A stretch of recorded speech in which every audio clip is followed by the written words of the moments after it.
How to fix Roblox error code 429, an error encountered during authentication. So let's get started.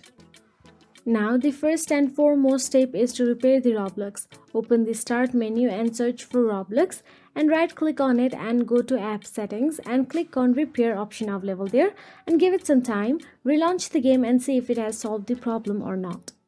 Now the second fix is to change the DNS. Press Windows plus I on the keyboard to open Windows settings. Then go to Network and Internet and then click on Wi-Fi or Ethernet depending on your connection type. Then click on Edit next to the DNS server assignment. Then simply choose Manual and enable IVP4 and set the DNS as 8.8.8.8 and 8.8.4.4 and click on Save. Then restart your PC and you can use any other stable public DNS to fix error 429 on Roblox. So that is it. If you found this video helpful, please like, share and subscribe our channel, and thank you so much for watching.